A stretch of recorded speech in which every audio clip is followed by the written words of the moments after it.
My name is Jonathan Goforth, and I've been a full-time realtor for 23 years. So today's topic is why you don't want to be the reason that you never fully succeed. So let's say there's 4 open houses in a neighborhood, and a buyer comes through all 4 of them. And this buyer's not working with another agent, but you've got 4 different agents having these houses open. They all have 4 different personalities, 4 different ways that they conduct their open house. One of the agents at these open houses picks up this buyer, captures them as a lead, and ends up selling them a house. The other 3 don't. So it's interesting, sometimes we're just having an off day. Now, there's a lot of times when there's things going on in our lives that we just can't control, but we accidentally let it affect how we communicate. It affects how we do business. And when that starts to happen, we become the reason that we don't fully succeed.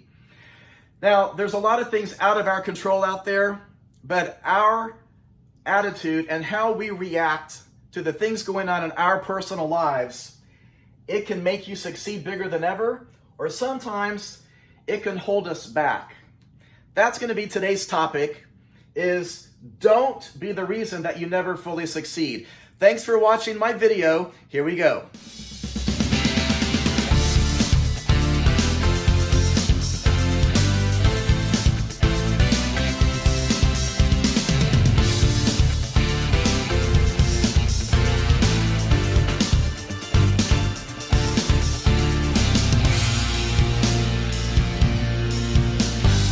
Sometimes we allow things going on in our lives to affect us in such a way that we don't perform at our best.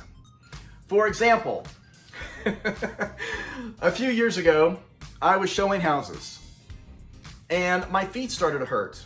One of my feet in particular just started to hurt, and I'm in my fancy dress shoes, and by the time I got home, my foot is just aching. So don't know really what caused it, but it was still a fine day. And went to bed that night. My foot's still kind of hurting. The next morning, I had a couple of appointments, so I got dressed up, put on my shoes, I'm out the door, and my foot's hurting more. The longer I'm out, my foot's just hurting more. Well, this went on for 4 or 5 days, and I'm really complaining to my wife about this. My foot hurts. I mean, it's to the point now that my hip is hurting. I'm starting to limp. Day number 4, I'm ready to call the doctor. My wife is like, something is wrong with you. And so the end of day number 4, I am in so much pain, I'm limping. My foot hurts, my leg hurts, my hip hurts. It's starting to make my shoulder hurt. I mean, there is something wrong with my foot. I can't figure it out. The next day, I had a couple of houses I needed to show, and I just couldn't walk. I put on my shoes that morning, and oh my gosh, my foot is just killing me. So I canceled those showings. I canceled some showings. And so the next morning, I get ready to put on my shoes. And for some reason, the way I picked up my shoes, there's a little toy. One of my kids' little tiny toys is inside this one shoe.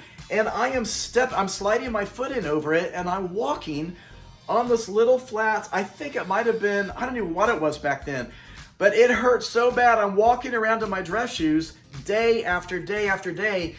It has had such a horrible impact on me. I am the reason I'm not succeeding at all. I'm canceling appointments, which never, ever, ever happens. That was a huge problem and a big lesson to me, that I am not fully succeeding over something that I had full control of. I'm letting something that's totally in my control mess up my business. Thank goodness I didn't go to the doctor, and he looks in my shoe and says, well, what's this toy doing in here? Having clear goals in all areas of our lives, it helps us to focus our actions and achieve those goals faster.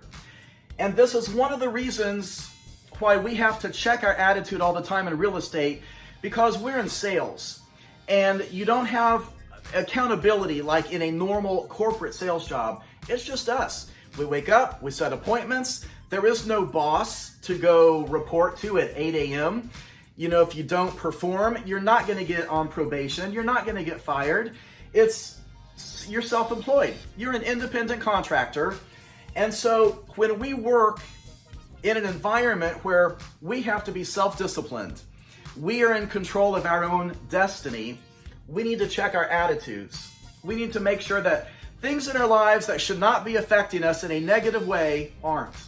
That we're always doing the best job that we can. So I have to tell you a funny story.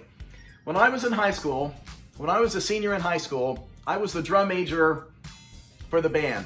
It was a big band. It was a really good band. And so I live in Kansas City. And so we have this famous parade here, downtown Kansas City, called the American Royal Parade. It's a big deal. And so our band in high school, we got invited to perform in this parade. Now I'm the drum major of the band, and I've been drum major for 2 years already. I don't think our band had ever been invited to this parade. It's a big deal. There's only like a few bands in it. And this parade is televised locally on every single TV channel. So this is a big deal. This is a big deal for the area where I grew up, for everybody in high school, for all the parents of everyone in the community.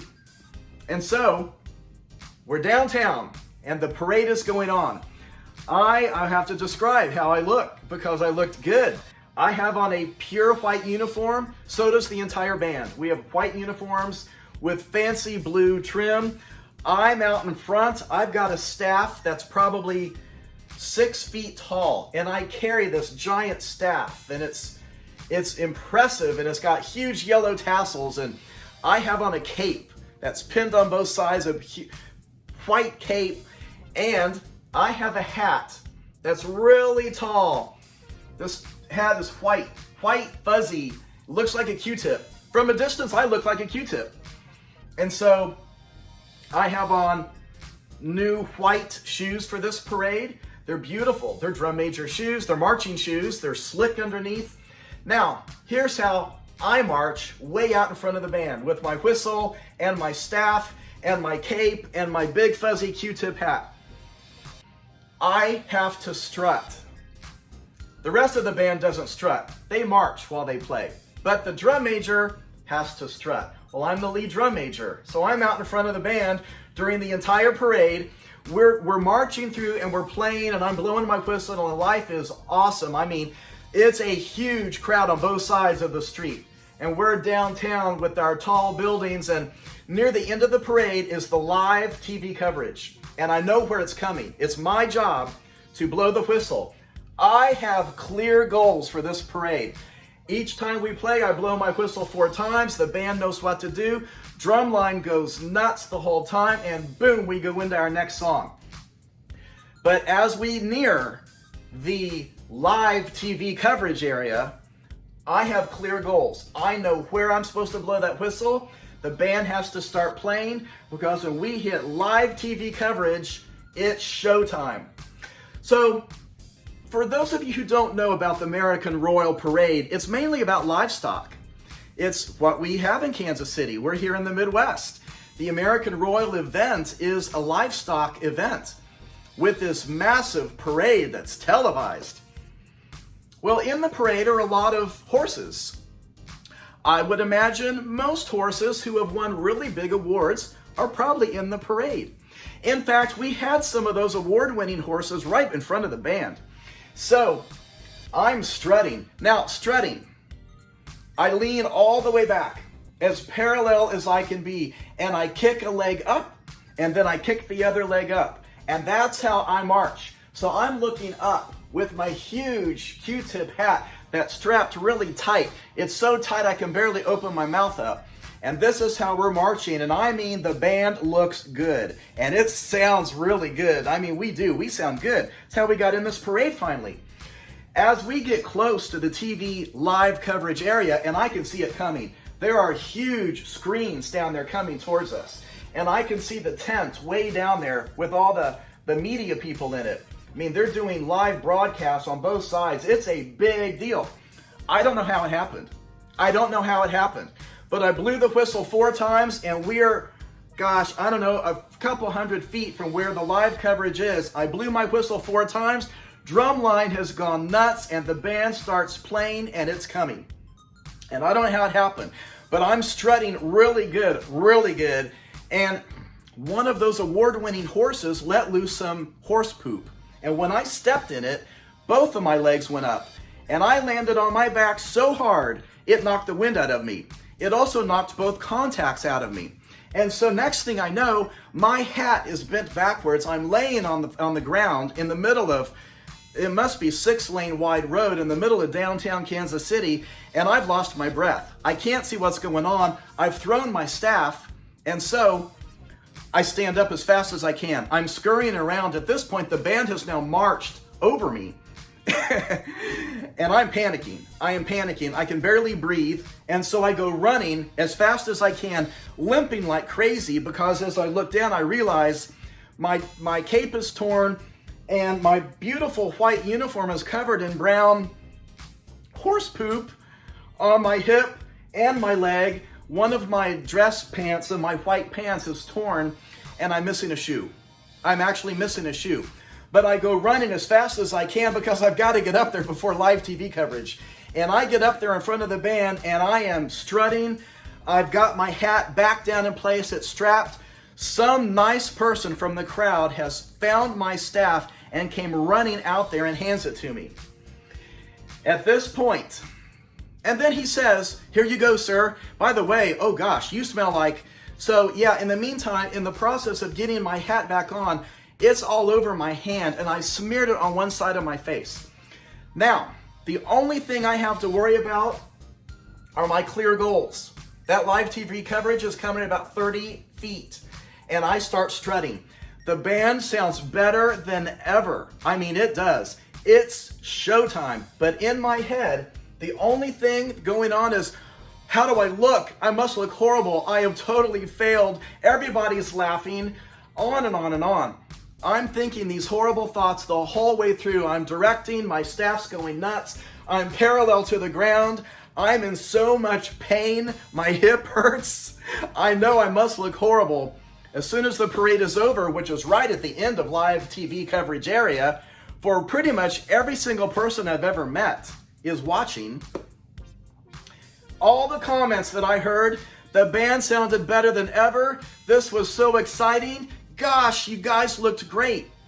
Now looking back, the only people who really saw what happened were the very front 3 or 4 rows of the band and that little piece of the crowd, which was a large amount of crowd on both sides of the street right there. But I knew what my goals were and I achieved those goals knowing I felt horrible. I still did what I was supposed to do, and it ended up being the best performance we've ever had.